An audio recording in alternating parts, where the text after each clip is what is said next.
સો high friends, તો ગુજરાતમાં માન્ય મુખ્યમંત્રી શિષ્યવૃત્તિ યોજના એટલે કે સીએમએમએસ સ્કોલરશિપ છે એના વર્ષ 2025 અને 26ના ફોર્મ ભરવા માટેની અપડેટ છે તે વેબસાઇટમાં કરી દેવામાં આવી છે. સીએમએમએસ સ્કોલરશિપ છે એના ફોર્મ ભરવાની પ્રોસેસ છે 1 વર્ષ પાછળ ચાલી રહી છે. એટલે જે વિદ્યાર્થીઓએ 2024માં એડમિશન લીધું હતું એ લોકોએ પણ મોડા ફોર્મ છે તે ભર્યા હતા.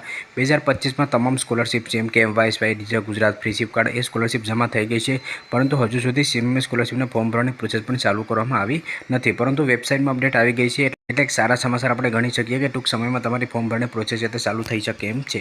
તો વેબસાઇટમાં તમે આવી અને નીચે આવશો તો અહીંયા તમને જોવા મળશે કે 2025-26 છે એના માટે ઓનલાઈન પોર્ટલ તમારે ચેક કરતા રહેવું, કારણ કે ટૂંક સમયમાં એની ફોર્મ ભરવાની પ્રોસેસ છે એ ચાલુ કરવામાં આવશે. આ વર્ષે ફોર્મ ભરવાની પ્રોસેસમાં થોડોક ફેરફાર થવાનો છે, તો ચેનલમાં નવા હોય તો ચેનલને સબસ્ક્રાઇબ કરી રાખજો, જેથી કરીને જ્યારે એના ફોર્મ ભરવાની પ્રોસેસ ચાલુ થાય ત્યારે રેગ્યુલર અપડેટ તમને મળતી રહે.